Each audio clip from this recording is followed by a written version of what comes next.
2024 లేదా 25లో డిగ్రీ లేదా బీటెక్ చదివారా? సాఫ్ట్‌వేర్ జాబ్ కోసం ఎదురు చూస్తున్నారా? అయితే కోడ్ జ్ఞాన్ 100 డేస్ కోర్సులో చేరండి. జాబ్ సాధించండి.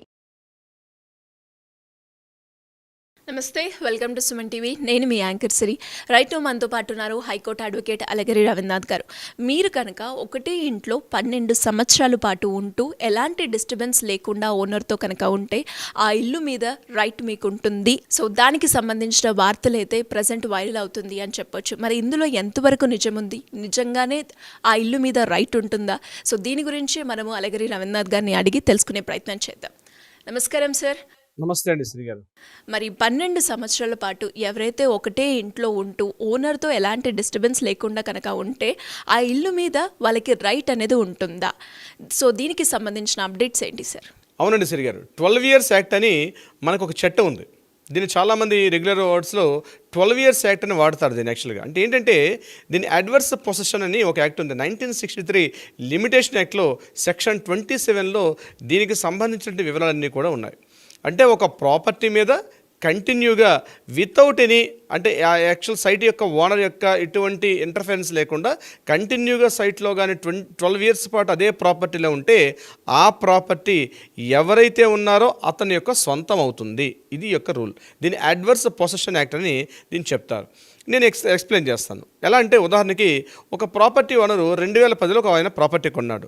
2010లో ప్రాపర్టీ కొన్న తర్వాత ఆ 2020లో ఒక వ్యక్తి ఆ స్థలాన్ని ఆక్రమించుకొని ఒక ఇల్లు కట్టుకొని ఆ ఇంట్లో ఉంటున్నాడు అనుకోండి. కంటిన్యూగా 2020 నుంచి 2032 వరకు కూడా అదే ఇంట్లో ఆ హౌస్లో ఉంటున్నాడు ఆయన. ఈ మీన్వేలు ఎవరు కూడా ఆ ఇంటి మధ్యలో ఓనర్ ఎవరు రాకపోవడం కానీ, ఓనర్ అడగడం కానీ, దాన్ని కంట్రోల్ చేయకపోవడం కానీ, ఎగ్జామ్స్ పెట్టడం కానీ ఎటువంటి లేకుండా నిరంతరాయంగా కంటిన్యూస్గా 12 ఏళ్ల పాటు అదే ప్రాపర్టీని అతను ఎంజాయ్ చేస్తూ ఉంటే ఆ ప్రాపర్టీని ఆటోమేటిక్గా ఎవరైతే ఆ సైట్లో ఉన్నారో అతనికి ప్రాపర్టీ రైట్స్ చెందుతాయి అని చెప్పి ఈ యాక్ట్ స్పష్టంగా చెప్తుంది. అందుకే దీన్ని 12 ఇయర్స్ యాక్ట్ అంటారు.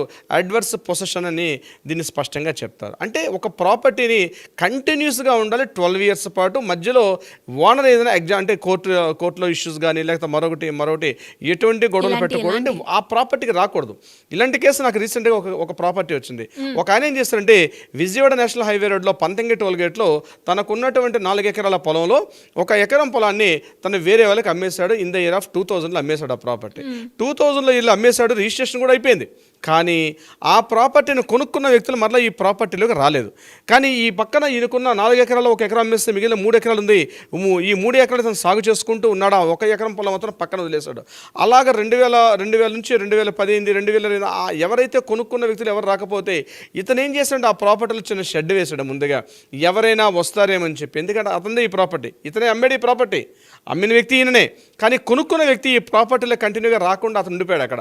ఇతను అప్పుడేం జరిగింది, ఈ ప్రాపర్టీలో ఉన్న వ్యక్తి రీసెంట్గా ఆ ప్రాపర్టీని హక్కు కన్ఫర్మేషన్ చేయమని చెప్పి కొత్తగా పాస్బుక్ అప్లై చేస్తే ఇమీడియట్గా పాస్బుక్ ఎవరైతే ఈ ప్రాపర్టీని అమ్మారో అతని పేరు మీదుగా ప్రాపర్టీ పాస్బుక్ కూడా వచ్చేసింది. పాస్బుక్ వచ్చేసింది, ఇతనికి రైతు బంధు వస్తుంది, ఇతను పే చేసుకుంటున్న కంటిన్యూగా ఉన్నాడు. అయితే ఆ కొనుక్కున్న వ్యక్తులు ఎక్కడెక్కడికి వెళ్ళిపోయారు. చాలా రోజుల తర్వాత ఇప్పుడు తెలుసుకొని అయ్యే ప్రాపర్టీ మాది ఉంది కదని చెప్పి వాళ్ళు రీసెంట్గా వచ్చి కోర్టులోకి వెళ్తే అప్పుడు కోర్టు జడ్జిమెంట్ ఇచ్చింది, మీరు 12 ఏళ్ల పాటు మీ ప్రాపర్టీని మీరు కంటిన్యూషన్ లేకుండా ఉన్నారు. ఆ ప్రాపర్టీకి ఆయన ట్యాక్స్ పే చేస్తున్నాడు, అక్కడ సాగు చేసుకుంటాడు, ఆయన స్వాధీనంలో ఉంది. ఈవెన్ దో అతను అమ్మినప్పటికీ కూడా ఇది ఈ పాయింట్ గుర్తుపెట్టుకోండి. ఆ ప్రాపర్టీ అతనే 12 ఇయర్స్, అతను 20 ఇయర్స్ బ్యాక్ అమ్మాడు. కానీ 20 సంవత్సరాల పాటు ఆ ప్రాపర్టీలోకి వాళ్ళు ఎవరు రాకపోతే ఏం జరిగింది, ఇమీడియట్గా కోర్టు ఏం చేసిందంటే ఎవరైతే ఈ ప్రాపర్టీ సైట్లో ఎవరైతే కంటిన్యూగా ఉన్నట్టుగా ఇతను ప్రూఫ్ చూపించాడు, అతను సాక్ష్యాధారాలు మొత్తం చూపించాడు ఆయన. అంటే సార్ ఇప్పుడు ఎవరైతే అమ్మిన వ్యక్తి ఉన్నారో అతను ఈ ప్రాపర్టీకి సంబంధించి ట్యాక్స్ కావచ్చు, లేదు అంటే దానికి సంబంధించి డబ్బులు కట్టినప్పటికీ కూడా ఓనర్కే వెళ్తుందంటారు? అవునండి, అదే చెప్తున్నాం కదా, దాన్ని 12 ఇయర్స్ యాక్ట్ అని చెప్తున్నాం. పొజిషన్లో ఇతనే ఉన్నాడు, అతని పొజిషన్ మొత్తం ఇతనే తీసుకుంటున్నాడు, అతను సాగులో ఉంది, అతనే కంటిన్యూషన్ చేసుకుంటున్నాడు, ఇతని ఏలుబడిలో ఉంది, ఇతనే కంటిన్యూగా అక్కడ పంట పండించుకుంటున్నాడు, తీసుకుంటున్నాడు. నాట్ ఓన్లీ ఒక కల్టివేషన్ వ్యవసాయ భూములకు మాత్రమే కాదు, హౌస్లకు కూడా వర్తిస్తుంది, షాపులకు వర్తిస్తుంది, ఎటువంటిది కూడా. ఇప్పుడు నేను చెప్పేది, ఇప్పుడు మీరు అడిగిన క్వశ్చన్ ఇంటి అద్దెకి సంబంధించింది కూడా. ఇప్పుడు ఇంటి అద్దె ఆయన ఇంట్లో ఉన్నాడైనా పే చేసుకుంటున్నాడు. Current bill, property tax, power bill, ఇవన్నీ కూడా వాటర్ బిల్ ఇతనే పే చేసుకుంటూ కంటిన్యూగా 12 ఇయర్స్ పాటు అదే ఇంట్లో ఉంటున్నాడు. కానీ ఓనర్ ఎటువంటి పేరు మీదుగా ఎటువంటి లేనప్పుడు కంటిన్యూగా వితౌట్ ఎనీ గ్యాప్ లేకుండా 12 ఇయర్స్ పాటు ఉంటే ఇప్పుడు నేను చెప్పిన 12 years act under the adverse possession అని చెప్పి సెక్షన్ 27 1963 లిమిటేషన్ యాక్ట్ ప్రకారం ఆ ప్రాపర్టీ అతనికే చెందుతుంది అని క్లియర్గా చట్టం చెప్పడం జరుగుతుంది. అందుకనే మీరు ఎప్పుడైనా రెంట్కి మీరు ఒక ప్రాపర్టీ ఇచ్చినా, లేకపోతే లీజుకి ఇచ్చినా, కౌలుకి ఇచ్చినా, ఎటువంటి సందర్భాల్లో గుర్తుపెట్టుకోవాల్సింది మీ ప్రాపర్టీ తాలూకా యూఆర్ ద ప్రాపర్టీ ఓనర్ కాబట్టి హక్కులు మీ ద్వారా పెట్టుకోండి. లేదా మీరు ఏదైనా ప్రాపర్టీ కొన్నారనుకోండి, తప్పనిసరిగా వితౌట్ మా నాన్నగారు కొన్నారని చెప్పి ఇప్పుడు చాలామంది ఏంటంటే ఎక్కడెక్కడో స్టేట్స్లోకి వెళ్ళిపోతున్నారు, ఎక్కడెక్కడ యూరోపియన్ కంట్రీస్లో, అమెరికాను, యూఎస్లో సెటిల్ అయిపోతున్నారు. వాళ్ళ పేరెంట్స్ ఇక్కడ ప్రాపర్టీస్ కొనుంటారు. ఇటువంటి తస్మాత్ జాగ్రత్త. మీరు ఎప్పుడో మా నాన్నగారు అప్పుడెప్పుడో చెప్తారు, సార్ నీకు ఎప్పుడో కొనిపెట్టాను రా బాబు నీ పేరు మీద అని చెప్పి, ఎప్పుడో బాబు చిన్నగా ఉన్నప్పుడు కొనిపెట్టారు, ఆ ఫాదర్ కూడా పిల్లలతో పాటు కలిసి వెళ్ళిపోయి ఎక్కడ స్టేట్స్లో సెటిల్ అయిపోయారు. ఈ ప్రాపర్టీ స్థలానికి రాకపోతే ఆ స్థలాన్ని స్వాధీనం చేసుకుని ఎవరైనా వ్యక్తి ఉండి అతని పేరు మీదుగా property tax, power bill, water bill ఇట్లాంటివన్నీ కట్టుకుంటూ అతని పేరు మీదుగా ఉంటే 12 ఇయర్స్ పాటు అదే ఇంట్లో ఉన్నట్టుగా కానీ అతను ప్రూవ్ చేసుకోగలిగితే తప్పనిసరిగా ఆ ప్రాపర్టీ అతనికే చెందుతుంది. దీన్ని 12 ఇయర్స్ యాక్ట్ అని చెప్పి చట్టంలో స్పష్టంగా చెప్పారు సిరి గారు. అంటే ఎలా సార్, చాలా మంది కూడా రెంట్కి సంబంధించి అంటే ఈ సందర్భాన్ని ఎదుర్కొనే వాళ్ళు చాలా తక్కువ మంది ఉంటే ఇంకా రెంట్కి సంబంధించి ఎన్నో రకాల సమస్యలు అయితే ఎదుర్కోవడం మనం చూస్తున్నాం. అలాంటి వాళ్ళు ఎవరైనా కూడా లీగల్ పరంగా మేము వెళ్ళాలి, మీ గైడెన్స్ కావాలి అనుకునేటప్పుడు ఎలా మిమ్మల్ని అప్రోచ్ అయ్యే ఛాన్స్ ఉందంటారు? అందుకనే గుర్తుపెట్టుకోవాలి సిరి గారు, ప్రతి ఒక్కరు కూడా తన ప్రాపర్టీని లీజుకి ఇచ్చినా, రెంట్కి ఇచ్చినా ఒక ఎక్స్పీరియన్స్డ్ అడ్వకేట్ తోటి డ్రాఫ్టింగ్ చేసుకోవడం చాలా చాలా ఇంపార్టెంట్. అతను ఏం చేస్తారంటే లీగల్గా ఉన్న టెర్మినాలజీస్ని బట్టి ఒక డ్రాఫ్ట్ రెంటల్ అగ్రిమెంట్ అయినా లీజ్ అగ్రిమెంట్ అయినా పకడ్బందీగా రాస్తారు. టెనెంట్స్కి అంటే మనకి రెంటల్ అగ్రిమెంట్ యాక్ట్ ఉంది, యాక్ట్ ప్రకారం టెనెంట్స్ కూడా రైట్స్ ఉంటాయి. కానీ మ్యాక్సిమం తన యాజ్ అ ప్రాపర్టీ ఓనర్ కాబట్టి ప్రాపర్టీ ఓనర్కి ఉండాల్సిన రూల్స్ ప్రకారం ఒక డ్రాఫ్ట్ని రాసుకుంటారు. ఇటువంటి ఏమైనా సందర్భాలు జరిగితే కూడా మనకి లీగల్గా మనకి ప్రొటెక్షన్ ఉండే అవకాశం ఉంటుంది ఫ్యూచర్లో. అంటే డ్రాఫ్టింగ్ పర్ఫెక్ట్గా ఉండాలి. అడ్వకేట్ అంటే అర్థం అదే DPC అంటారు, డ్రాఫ్టింగ్, ప్లీడింగ్, కన్విన్సింగ్ అంటారు, అది పర్ఫెక్ట్గా ఉండాలి. సో ఇటువంటి సంబంధించి ఏమైనా డౌట్స్ ఉంటే తక్షణమే ఇమీడియట్గా మీ చేతిలో ఫోన్ తీసుకోండి, కింద స్క్రోల్ అవుతున్న నెంబర్ని కాంటాక్ట్ చేయండి. మా లీగల్ టీం ఎప్పుడు మీకు అందుబాటులో ఉంటారు. డైలీ నెంబర్ ఆఫ్ కాల్స్ వస్తాయి కాబట్టి ప్రతి కాల్ అటెండ్ చేయలేకపోవచ్చు. అట్లీస్ట్ మీరు మొబైల్లో వాట్సాప్ మెసేజ్ పెట్టండి, కాల్ చేయండి.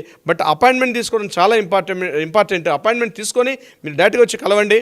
తప్పనిసరిగా మీకు తక్షణమే న్యాయం జరిగే అవకాశం ఉంటుంది సిరి గారు. Great information sir. మీరు అన్నట్టుగానే ఎవరైతే 12 సంవత్సరాల పాటు ఒకటే ఇంట్లో ఉంటున్నారో వాళ్ళకైనా, అండ్ అలాగే ఓనర్స్ కూడా ఎలాంటి జాగ్రత్తలు తీసుకోవాలి, అండ్ ఆ ప్రాపర్టీని వేరే వాళ్ళకి ఇచ్చేటప్పుడు మనం తీసుకోవాల్సిన జాగ్రత్తలు కూడా ఇవి రెండు ఈ వీడియోలో చూసిన వాళ్ళకైతే ఒక క్లారిటీ అనేది వచ్చే ఉంటుంది. Anyways thank you sir, thank you so much.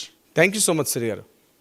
So చూసారు కదా, మరి మీరు కూడా ఎవరైనా కూడా ఈ ప్రాబ్లమ్ని ఫేస్ చేస్తున్నట్టయితే ఓనర్స్ అయినా లేదంటే రెంట్కున్న వాళ్ళు ఎవరైనా కూడా ఇంకా లీగల్ పరంగా మేము ముందుకు వెళ్ళాలి, మాకు గైడెన్స్ కావాలి అనుకునే వాళ్ళు ఎవరైనా సింపుల్గా కింద స్క్రోల్ అవుతున్న నెంబర్ని కనుక మీరు సంప్రదిస్తే హైకోర్టు అడ్వకేట్ అలగరి రవీంద్రనాథ్ గారి టీం మిమ్మల్ని అప్రోచ్ అవ్వడం జరుగుతుంది. మీకు తగినట్టుగానే ఒక మంచి సొల్యూషన్ కూడా ఇవ్వడం జరుగుతూ ఉంటుంది. Thank you. సుమన్ టీవీలో మీ పర్సనల్ అండ్ బిజినెస్ ప్రమోషన్స్ కోసం కింది నెంబర్కి కాంటాక్ట్ చేయండి.